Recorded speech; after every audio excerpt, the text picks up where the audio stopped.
Hello, everyone. I'm Angelo Robles. I'm the host of the Angelo Robles podcast, and I'm the founder and CEO at Family Office Association. We have a very special session today. I know it seems like I say that all the time, and I really mean it every time I say it because I've been very fortunate to be able to have conversations, as I call them, with amazing guests, at minimum where I could learn a lot. Today is titled Texas Oil Man. I think I like that already. Shares his insights on the price of oil, and it features Arthur Budge Jr., founder of 5States. Arthur, welcome to the show. Thank you, Angelo.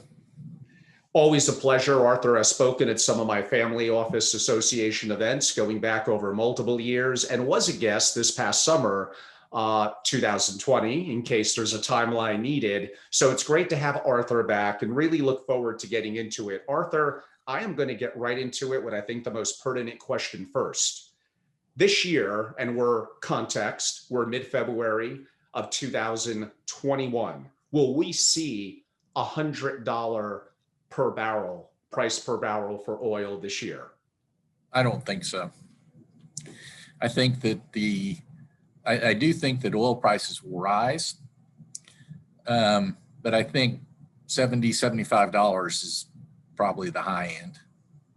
Well, compared to the low end, which was negative in a small day or two in 2020, well, that's tremendous. That was less than an hour, I think. Yes, but it makes my story sound more exciting. Imagine if timing actually worked, and for some people it might. That would have been an interesting trade for my hardcore traders, I guess you could say, depending on how they would do it. So let's talk a little bit about that in terms of effectively what has a big impact on the price of oil.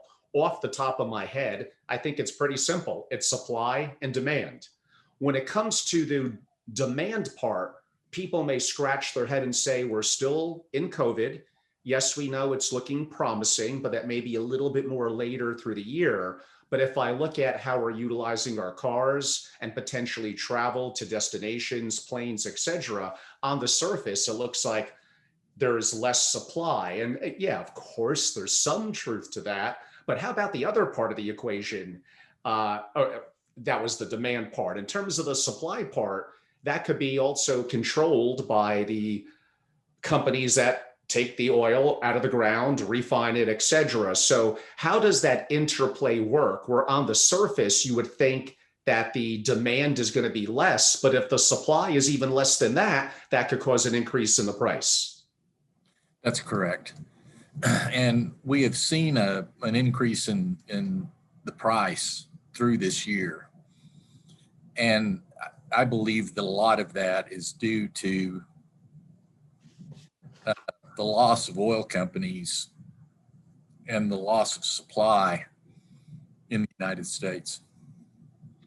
Yeah, we're going to get to some of that and some of the, challenges, I guess you could say, from that perspective. Is backwardization bullish or bearish? It's bearish. And maybe for our audience that I may have lost on that question, if you could explain from your perspective as an oil person, backwardization means what? There's a futures market in oil that goes out about 10 years, and it's pretty actively traded for the first 3 to 5. Backwardization means that the futures price is less than the current spot price. So if the spot price for March were $60 a barrel and the spot price for December 2021 was $55 a barrel, that would be an example of backwardization. Yeah, no, that's a very good point. And I guess that brings up, I was going to save it to later, but it's probably among the more common things that I hear from my audience relative to oil is that what's happening in the world of climate change, what's happening with alternative sources. And yes, over time, those will become more and more pertinent. But in terms of thinking that oil is just going to completely drop off the face of the map, that's not going to happen, and probably not going to happen, honestly, for decades and decades and decades to come. That doesn't mean that there won't be challenges, but they'll still be, I mean, look at China and countries like that that have tremendous utilization of oil, and look what they're doing from a manufacturing perspective. Uh, so looking that 10 years out, like you say, yeah, it may look a little more bearish from that perspective, but I mean, this is not something that crystal balls have been very helpful in terms of looking to figure out. But I think calling the demise of oil, oh, I think you're decades too early on that. I would agree. I would hope so, given you're a Texas oil man, Arthur. Well, if you look at, for example, if you look at the Energy Information Administration, which is a division of the Department of Energy of the United States government, you'll see that they have projected the major growth in energy in the United States will be from renewables, according to their projections. Even with a very rapid growth of, say, 40% a year, there's still a minority of energy supply in 20 years. Right. Yeah, I mean, those are all the points relative to, and again, we have certainly different audiences. Much of our audience in the investing and family office side, simply it's specifically to an allocation, it's an investment opportunity. To others, it means something a little bit more personal and longer term. From the alternatives part, you are correct. And there will be some adaptation to that. But to say that it's just going to disappear, yeah, it might in like 75 to 100 years, but in the relatively foreseeable future, depending on the cost relative to alternatives, there still is going to be a need for this. And again, with my audience, often on the investing side, that's going to be where a lot of their interest lies. Was the negative price of oil at that point last year, and I know it was what, for maybe 1 hour, but the price per barrel? More like 1 minute, probably. Okay, well, I'm trying to exaggerate it a little bit to make the point. Give our audience, and that was the interplay, Russia, Saudi Arabia. Talk a little bit about that and kind of what led to that. Well, first off, it was only in one market in the United States, and it was because of the mechanism that they used for measuring it. If you look at European prices, they never went negative. Yeah, I didn't think about it from that perspective. It gets the headlines, I guess you could say, per what happened. And oh yeah, it was a big headline generator. Oh, I remember it to this day. But talk a little bit about kind of what led to that. Well, oil demand collapsed after the beginning of COVID in the United States. And it drove the price, the realistic price, down into probably into the 20s, and which is extremely low and is not sustainable worldwide. It's unprofitable, so why would they want to produce more of it when it's unprofitable? Yeah. And maybe talking a little bit about that, the cost for the Saudis to produce a barrel of oil and then everything after that is profit, is that probably less than any other country that's a major oil producer in the world, including the US, including Russia? It's materially below the United States or Russia. Give me a number. Is it 30 to 35 a barrel or much less than that? No, it's down $10 a barrel. Barrel. So like how can now that's the production cost. Right. And Russia is in the 30s somewhere? They're up with the United States. They're probably in the 30s, 40s. Okay, so that's like 3 to 4 times more production cost than 10, I mean, 5 or 10. How do we compete with that? Well, Saudi Arabia can only produce about 10% of the world's oil supply. Right.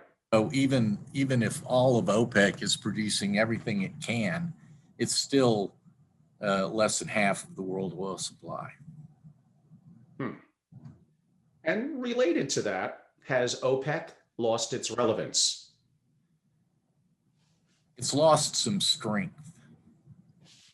The development of shale oil, particularly in the United States, has materially impacted the market for crude oil and natural gas.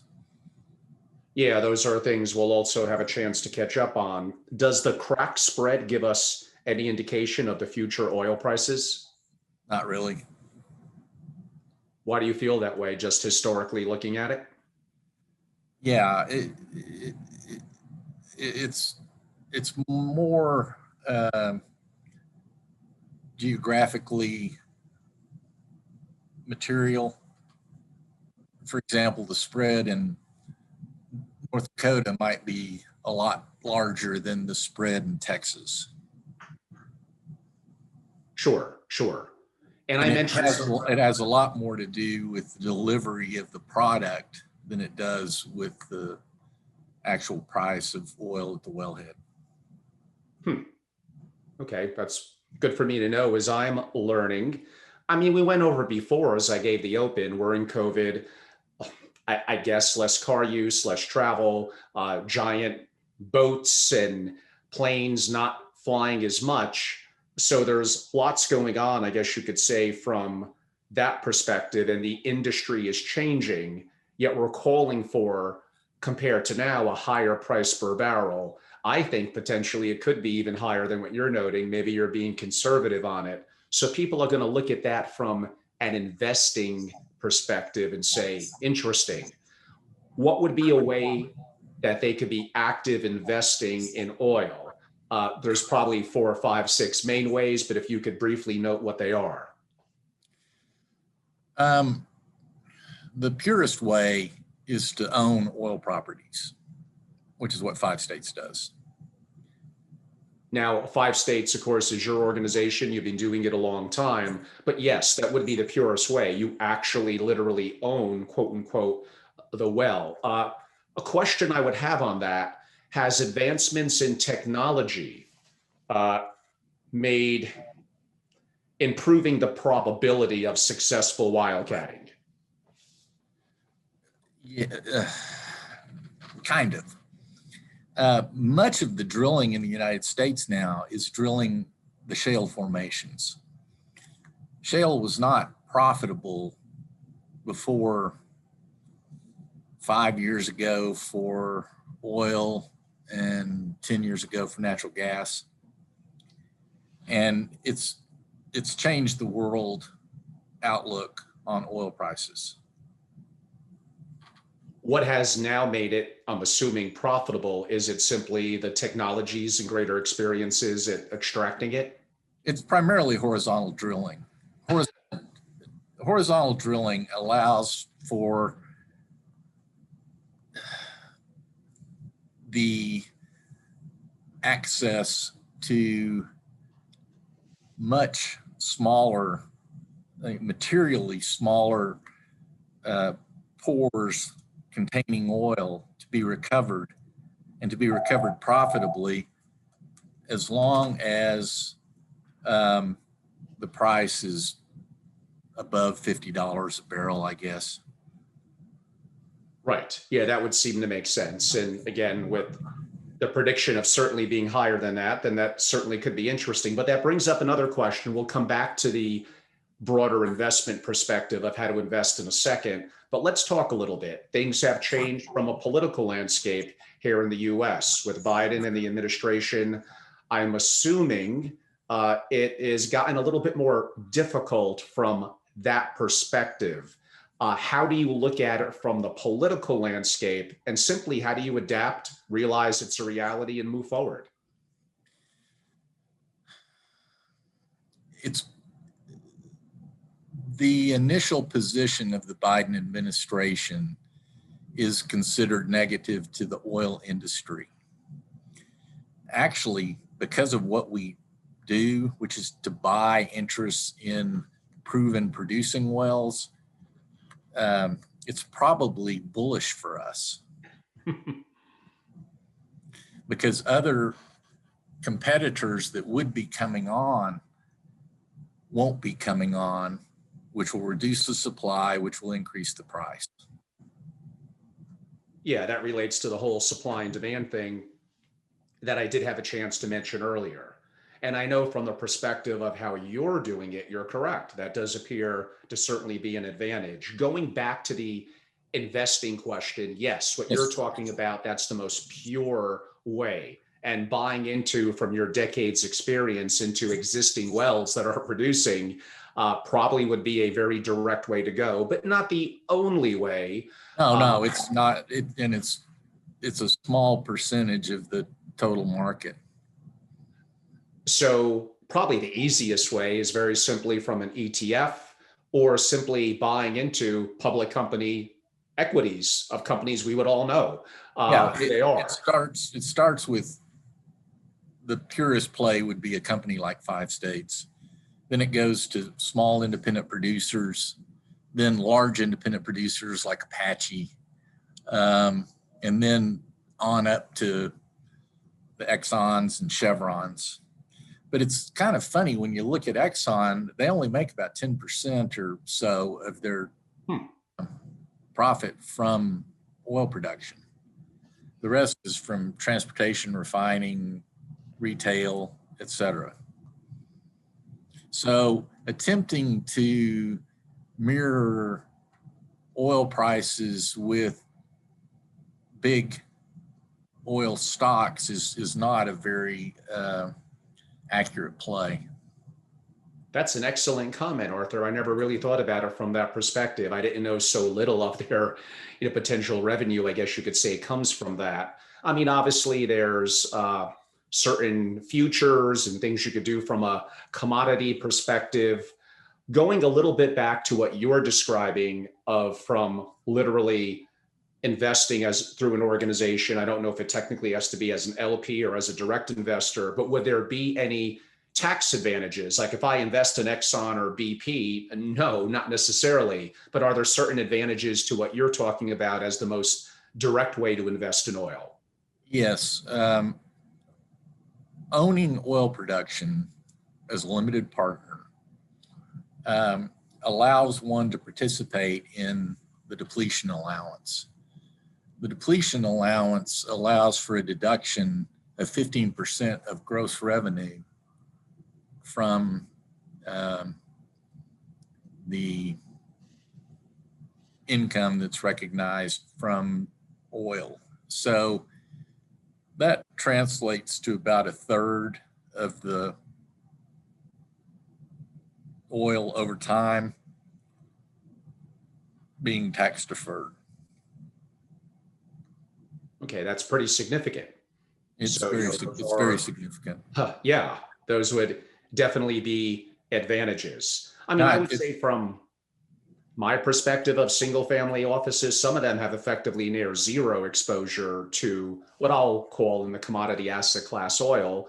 Some are more broadly diversified in commodities that includes oil, and some are a little bit more active, whether directly or, like you said, perhaps in their equity positions without even realizing it. So I guess almost everyone, unless they're specifically excluding it for other purposes, probably has some exposure to it. And I also know some families that are 3 to 7% more directly exposed or interested in that asset class. And for some of the reasons that we noted, at least I think this year will be a very, very interesting year for it. Talk a little bit about, and it gets a little bit deep in terms of understanding the dollar and monetary policy. So I'll let you explain it as you want, but how the US dollar contributes to potentially rising oil prices. I guess in the world market, oil is priced in US dollars. So when the dollar becomes weaker, foreign currencies become stronger, but I'll let you more articulately explain it than I could. Yeah, we've looked at that several times over the past 35 years. And if the United States is consuming 25% of the oil and the rest of the world is consuming 75% of the oil, then a rising dollar would be a falling price in the other commodities, right? So it should and probably does have some effect, but it's not near as direct as I used to think it was. Yeah, that's again, I didn't think about it from that perspective. It's very helpful, and you've been at it for 35 years and have seen the numbers. Are there What are the main differences here in the U.S. between Louisiana, Texas, Wyoming crude? Crude oil is not a standard supply. You can have very thick, heavy crude oil come from one formation. You can have very light, thin oil come from another formation. One might be better for making gasoline. One might be better for making something else. So,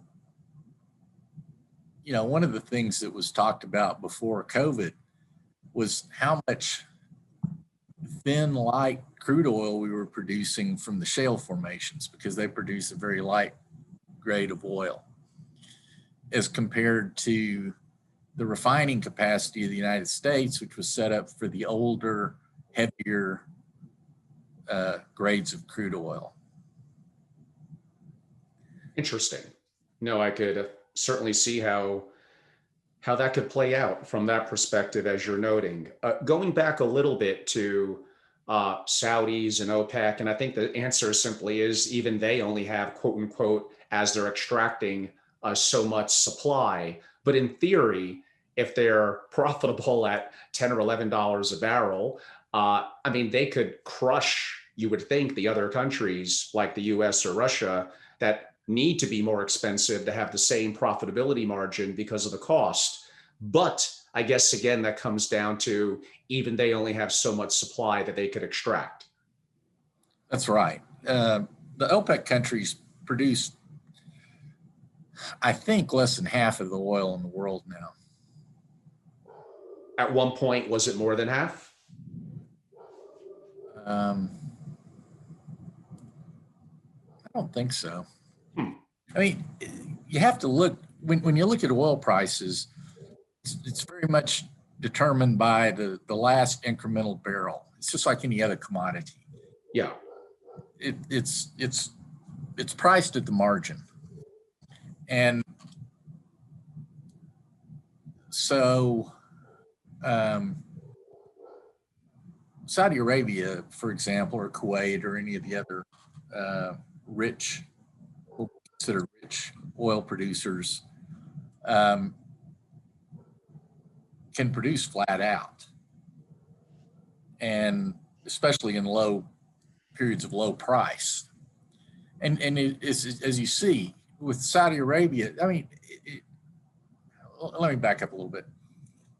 The world consumes just under 100,000 barrels of oil a day. Saudi Arabia produces less than 10% of that. So, and I should have looked, but I think OPEC produces about 38% of world supply. Mm-hmm.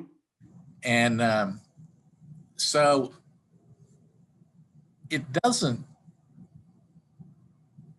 make a whole lot of, it makes a lot of difference for Saudi Arabia alone to reduce its oil supply by, say, 1 million barrels.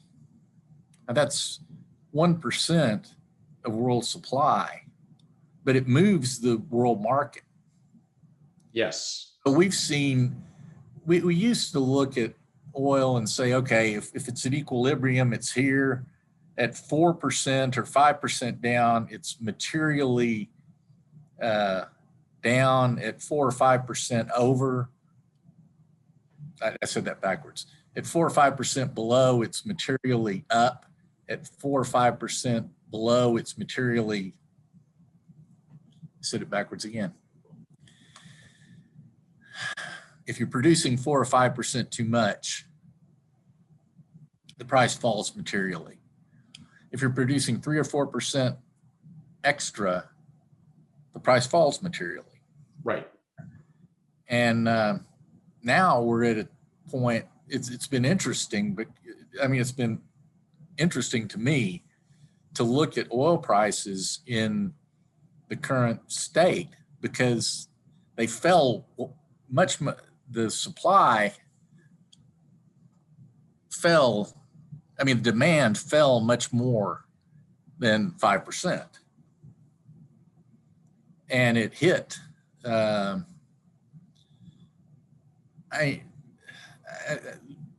price last year was about $40 a barrel, just under $40 a barrel. And if that relationship were true, then the price of oil would have been lower. So, how do I say this? There's a falling, and then it kind of levels out because of the supply and demand. Yeah, we mentioned that a couple of times, and that really is very, very nuanced. And even a small percentage change can for sure make a difference. I have a couple of more questions for Arthur, but for our live audience, which has actually grown and grown. So apparently for oil that we're covering today, there definitely is interest. Feel free to ask questions away during the chat feature. Now would actually be a good time to submit them. I've had on multiple economists and macro thinkers from prominent people like Mark Faber, Larry McDonald, Jim Rickards, and others, and they all appear to be bullish on commodities. I've often asked specifically about oil, and for this year, I think practically across the board, and more than just the three I noted, we're also bullish as relative to what it was last year we're talking about now and expectations for this year. I think that actually is a good trade or a good decision to make. Many of them, like Faber, are recommending 20 to 25% broadly in commodities. Now, they're lumping in gold into that, so that makes it a little more complicated. But my bigger picture question to you, knowing that you're in the business, I get it. I know you're going to agree that families should have exposure to oil, let's broadly say, as a commodity. Do you think that for a family office level investor, 1%, 3%, 5%, what percentage do you think they should be allocating to this industry? 5 to 10%. Okay.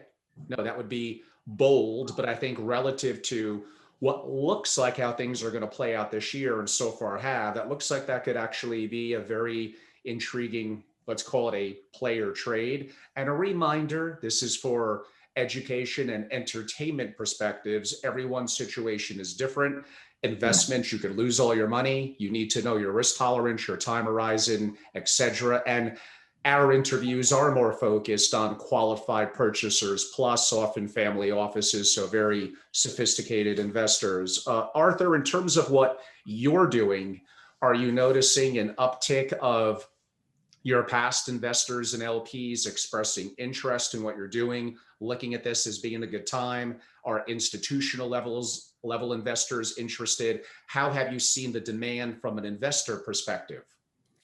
Well, we have always raised all of our money from fee-only financial managers and directly from families. We haven't had any institutional investors.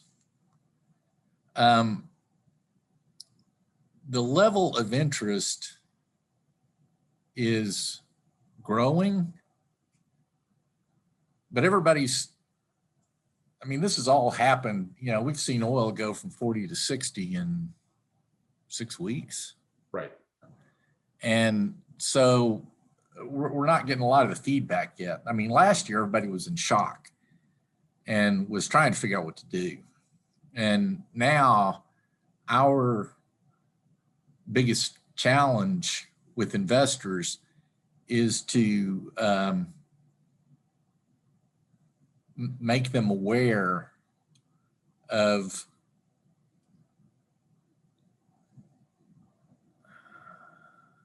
what's going on with the oil market, how much it should grow, and how much more profit that they'll make. Because for us, you know, we we run a cost of $35 to $40 a barrel total.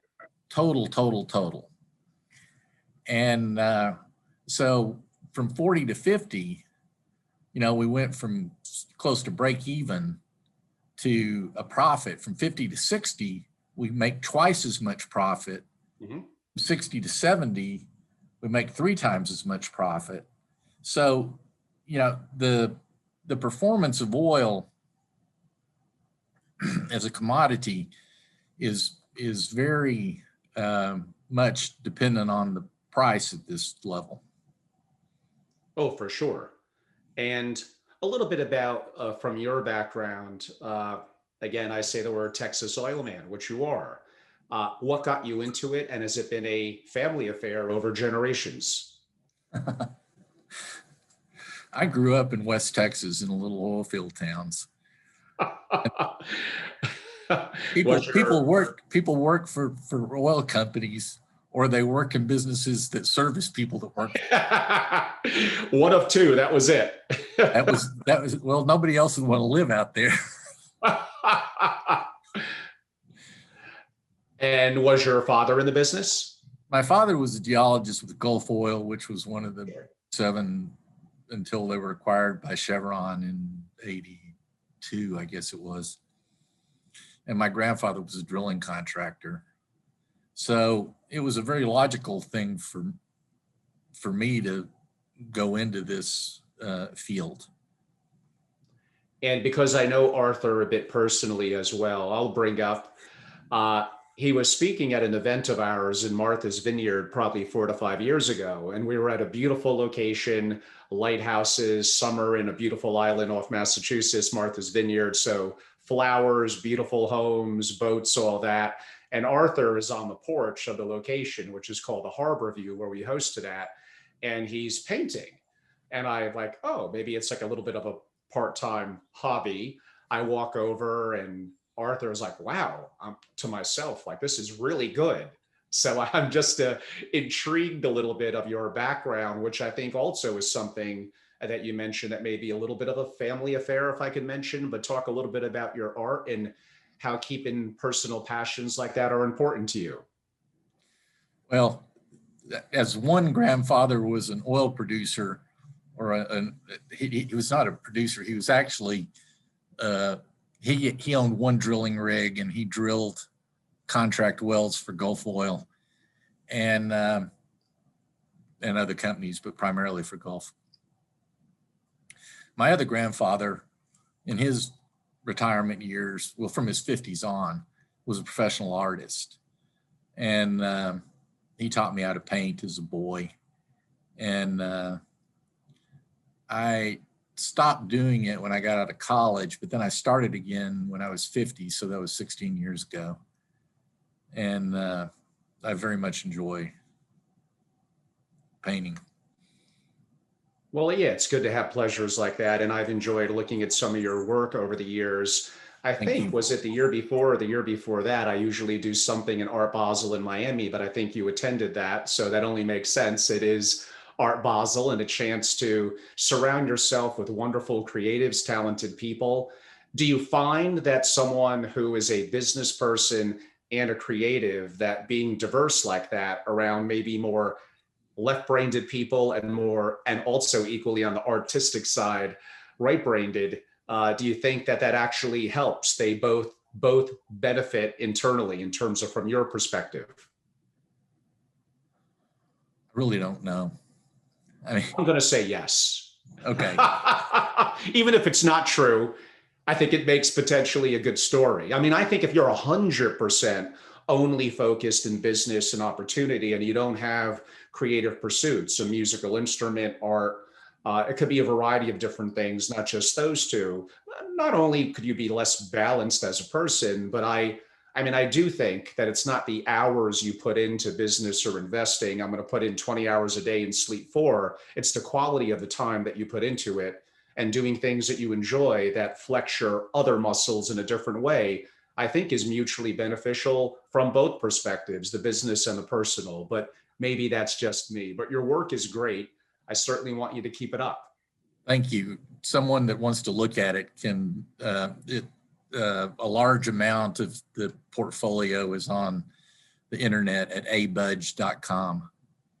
Oh, that's fantastic. I wasn't even familiar with that. So that's good to know. I highly encourage people to go to it. I think Arthur does a great job. And as we potentially head a little bit to a conclusion, for those that have an interest in learning more about you in 5 states, besides your wonderful art, how could they learn more?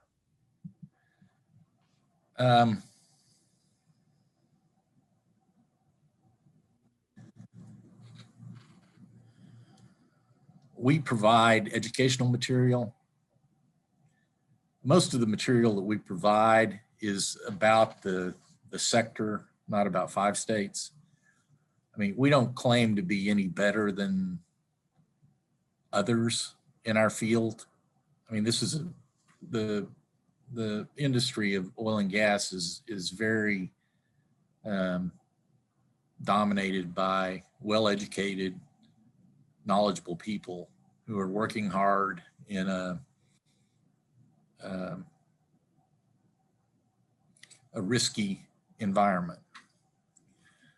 We try to be at the conservative end of it and focus on buying oil production.